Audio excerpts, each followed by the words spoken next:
नमस्कार, स्वागत है आप सभी का हिस्ट्री 360 चैनल में। मैं रवि कुलटिया, हिस्ट्री लेक्चर राजस्थान से। आज की इस वीडियो में हम बात करेंगे आरपीएससी द्वारा आयोजित होने वाली भर्ती परीक्षाओं के बारे में, खासतौर से फर्स्ट ग्रेड के बारे में। जैसा कि आपने नोटिफिकेशन देख ही लिया होगा कि फर्स्ट ग्रेड का एग्जाम अक्टूबर के महीने में होने वाला है और अभी मई की एंडिंग चल रही है। मई तो समाप्त हो ही गया है, तो जून, जुलाई, अगस्त, सितंबर, अक्टूबर, यानी आप मान के चलिए कि आपके पास लगभग 4 ही महीने का, 4.5 महीने का टाइम है।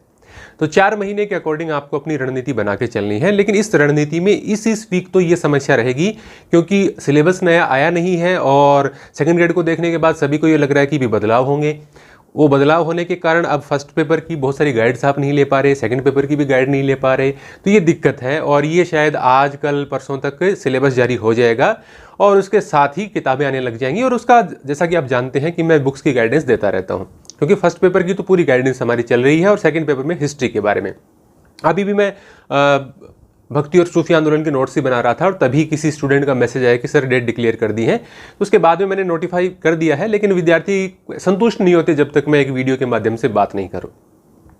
तो बात आती है फर्स्ट पेपर के अलग अलग जो पोर्शन है, उन पोर्शन में वैसे कोई बदलाव नहीं होगा, क्योंकि हमारी जो विज्ञप्ति आई थी उसके अंदर स्पष्ट रूप से उसको क्लासिफाई करके बताया गया है कि भाई कहाँ कहाँ से क्या क्या आपका सिलेबस होगा।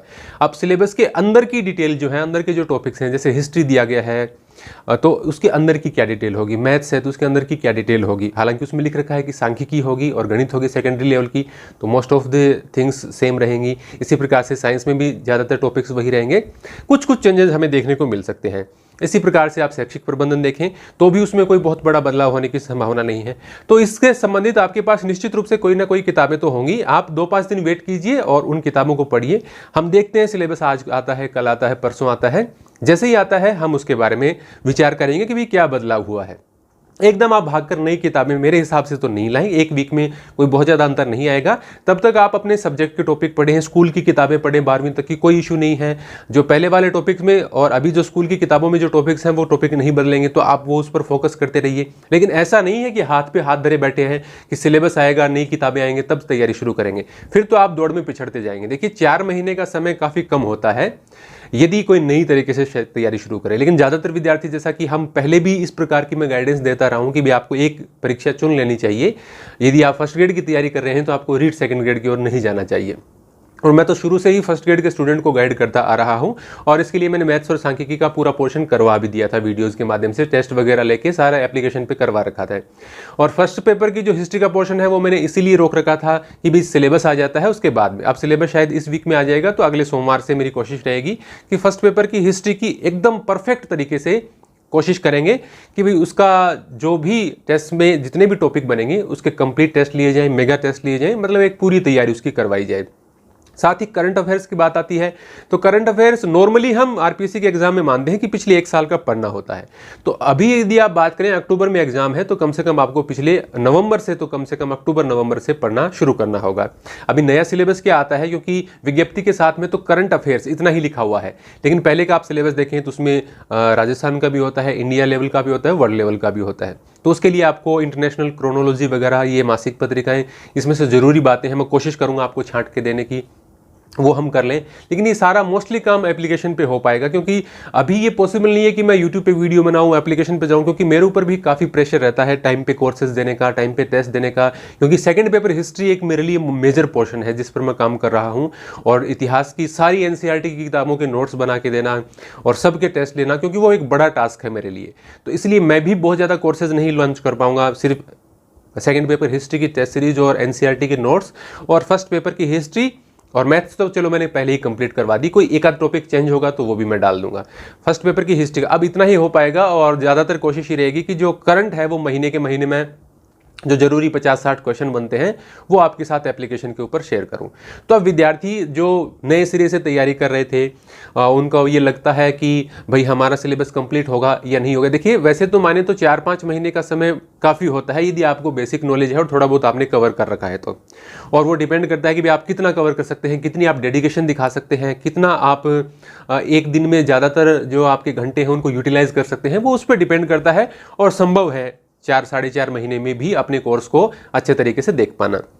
लेकिन आपको ये लगता है कि मुझसे नहीं हो पा रहा, तो आप बहुत ज़्यादा टेंशन में न आएँ। टेंशन में आने की कोई बात नहीं है। यदि आपको लगता है कि 4 महीने में मुझे नहीं लगता कि मैं ये कर पा रहा हूँ, तो आप रीट की ओर अपना ध्यान आकर्षित करें, रीट की ओर जाएँ, सेकंड ग्रेड की ओर जाएँ, क्योंकि रीट के बाद में ग्रेड 3 के एग्जाम में बहुत ज़्यादा समय मिल जाता है आपको। तो ये खुद आपको डिसाइड करना है। आपको कोई प्रॉब्लम है तो आप मुझे एप्लीकेशन के ऊपर मैसेज कर सकते हैं, मैं कोशिश करूँगा जवाब देने की। हालांकि बहुत ज़्यादा जवाब तो नहीं दे पाता, क्योंकि टाइम का थोड़ा सा अभाव रहता है। इसके अलावा फर्स्ट पेपर के जितने भी पोर्शन है, वो सब पोर्शन आपको छोड़ना कोई भी नहीं है। छोड़ने के लिए मैं आपको बता सकता हूं कि जैसे रीजनिंग है, रीजनिंग में यदि वही टॉपिक्स रहते हैं नए सिलेबस के अंदर भी, तो रीजनिंग में आपको सेलेक्टेड टॉपिक्स पढ़ने चाहिए। जैसे पहला नंबर वाला है, फिर उसके शुरू के दो तीन टॉपिक है, उसमें से 1-2 क्वेश्चन आ जाता है मोस्टली, क्योंकि उसका इतना बड़ा सिलेबस है और उसमें से 4 क्वेश्चन यदि आते हैं तो वो बहुत बड़ा हो जाता है और टाइम कम है। लेकिन ऐसा नहीं है कि आपने पूरा मैथमेटिक्स छोड़ दिया, आपने पूरा इंग्लिश छोड़ दिया या साइंस में पढ़ के ही नहीं जाऊंगा, इस प्रकार से न करें। भले ही उसमें शॉर्ट में पढ़ लें आप, क्योंकि क्या होता है कि जिसमें से 4 क्वेश्चन आते हैं उसमें से 2 क्वेश्चन ऐसे आते हैं जो आसान होते हैं, तो वो आपको मिस नहीं करने हैं। तो आप किसी भी पोर्शन को अब बहुत ज़्यादा डिटेल में पढ़ने का तो समय नहीं है। जैसे मैं इतिहास की बात करूं तो बहुत सारे विद्यार्थी पहले से बड़ी बड़ी किताबें पढ़ रहे हैं, रिवाइज कर चुके हैं, उनका अच्छा ऑप्शन है, वो तो चले अपने हिसाब से। दूसरी बात हम बात करें कि अभी आप कोई कोचिंग ज्वाइन करेंगे, जैसे मेरा भी आप मान लीजिए कोचिंग का हिसाब किताब मान सकते हो, क्योंकि मैं भी कोर्स टेस्ट सीरीज लेता हूं, तो मैं भी उन्हीं का सदस्य मान सकते हो आप मेरे को, मैं आपको मिसगाइड नहीं करूंगा। देखिए, यदि आप अपने सब्जेक्ट का कोई बहुत बड़ा कोर्स, पहले आप उसको देखिए कि उन्होंने क्या कितना उनके वीडियोस हैं, क्या है, आप इतने समय में कवर कर सकते हैं या नहीं तो क्या है कि आप यदि ये सोचते हैं कि मैं सितंबर तक कोर्स पूरा करके रिवाइज नहीं कर पाओगे, फिर कोई फायदा नहीं। इससे अच्छा तो किताबें पढ़ो, या फिर आप किसी पर्टिकुलर टॉपिक्स के किसी एक पार्ट के ले सकते हैं कि आपको वो पार्ट समझ में नहीं आ रहा तो आप जल्दी जल्दी उनके वीडियो देख के कुछ समझ सकते हैं। तो इस प्रकार का आप काम कर सकते हैं। ऐसा नहीं कि आप किसी ऑफलाइन कोचिंग में जाके बैठ जाएं, आप कमरे से जा रहे हैं, 1 घंटा नष्ट कर रहे हैं अपना, फिर वापस आ रहे हैं और 3 महीने, अब से 3 महीने यदि आप लगा रहे हैं, अभी से आपका कोई चल रहा है तो आप कंप्लीट करें महीने 2 महीने में जो भी होता है।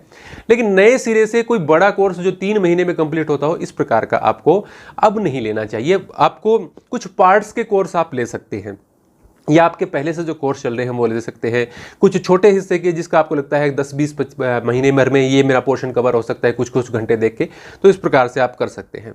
कहीं पर भी आपको ये लगता है कि आप अपनी किताबों से संतुष्ट हैं, आपको अच्छे तरीके से तैयारी हो रही है, तो आपको किसी प्रकार का कोई भी टेंशन लेने की आवश्यकता नहीं है। मैं भी टेस्ट सीरीज चलाता हूं, लेकिन फिर भी मैं ये कहूँगा कि आपको ये लगता है कि आप अपनी किताबों से संतुष्ट हैं, लेकिन फिर भी मैं ये कहूँगा कि आपके पास क्वेश्चन बैंक जरूर होने चाहिए, खासतौर से अपने सब्जेक्ट से रिलेटेड या जो बड़े पोर्शन है उनसे रिलेटेड, क्योंकि क्वेश्चन बैंक से थोड़ा सा आइडिया हो जाता है और उससे तैयारी अच्छी होती है। जरूरी नहीं कि आप किसी की टेस्ट सीरीज ज्वाइन करें, आप क्वेश्चन बैंक से भी सॉल्व कर सकते हैं। टेस्ट सीरीज का तो ऐसा है कि आप अपनी तैयारी को परखना चाहें या किस प्रकार के क्वेश्चन बनते हैं, तो थोड़ा कोई आपके सब्जेक्ट का, क्योंकि सभी सब्जेक्ट के स्टूडेंट देख रहे हैं, तो थोड़ा कोई एक्सपर्ट आपको क्वेश्चन बना के देता है, तो थोड़ा सा आपको आइडिया हो जाता है कि भी किस तरीके से आपको तैयार करना है या हम कहाँ स्टैंड करते हैं। गलत तरीके की टेस्ट सीरीज से तो नुकसान ही होता है, मैं भी बताता हूं। तो आप ये मत माने कि कोई किसी प्रकार की कोई टेस्ट सीरीज लेना आपको जरूरी है, आप अपने हिसाब से तैयारी करें। बहुत सारे विद्यार्थी हमने देखा है किताबें पढ़ते हैं, क्वेश्चन बैंक सॉल्व करते हैं और सिलेक्शन लेते हैं। तो एक सही गाइडेंस की जरूरत होती है, लेकिन ऐसा नहीं है कि आपको हर चीज़ किसी अध्यापक से सीखने की जरूरत है, आप स्वयं भी वो सीख सकते हैं, बहुत अच्छा प्रदर्शन कर सकते हैं। तो विद्यार्थियों, मेरी तो आपको यही राय है कि अभी सिलेबस के बारे में, अभी आप 5 दिन सिलेबस के बारे में सोचते रहोगे, आप मत सोचिए। सब्जेक्ट में बहुत ज़्यादा 10% चेंज हो जाएगा, 15 हो जाएगा, लेकिन आपके जो मूल टॉपिक हैं, जैसे मैं इतिहास की मैं बता सकता हूँ, हड़प्पा सभ्यता है, चोल काल है, वैदिक सभ्यता है, मुगल है, सल्तनत काल है, भारत के आज़ादी का आंदोलन है, उसमें क्या बदलाव होगा। विश्व इतिहास की बात करें तो प्रथम विश्व युद्ध है, द्वितीय विश्व युद्ध है, पुनर्जागरण है, इस प्रकार के टॉपिक्स में कोई बदलाव नहीं होता। तो ये टॉपिक्स इस प्रकार के आपका जो भी सब्जेक्ट है, आप जानते होंगे कि क्या टॉपिक्स हैं, वो अभी एनसीईआरटी में चल रहे हैं कि नहीं चल रहे हैं, तो उनको आप कंटिन्यू पढ़िए। मतलब आप आज भी शाम तक का समय नष्ट करते हैं तो भी आपके लिए वो गलत बात है। तो आप अपने समय को बिल्कुल ज़ाया ना करें। जैसे ही सिलेबस आउट होगा मैं उसके बारे में समझाऊंगा कि भी आपके क्या चेंज हुआ है, कौन सी किताबें आपको चेंज कर लेनी चाहिए। और ऐसा नहीं है कि सिलेबस आ गया उसके अगले दिन ही यदि चेंज होता है तो किताबें आ जाएंगी, उनको भी 15-15 दिन के करीब लगेंगे। हालांकि मोस्टली तैयार हो चुकी हैं, किताबें आई भी हुई हैं, लेकिन मेरा ये सजेशन है कि आप थोड़ा सा 2-5 दिन वेट कर लीजिए सिलेबस आने तक। यदि बदलाव नहीं होता है तो पहले से किताबें आई हुई है वो ले सकते हैं आप। बदलाव होता है तो 15 दिन के करीब लगेंगे नई किताबें आने में, जो भी अच्छी होंगी, जो मुझे ये लगता है कि विद्यार्थियों को पढ़नी चाहिए, उसकी मैं राय देने की कोशिश करूंगा बिना किसी प्रकार का भेदभाव किए।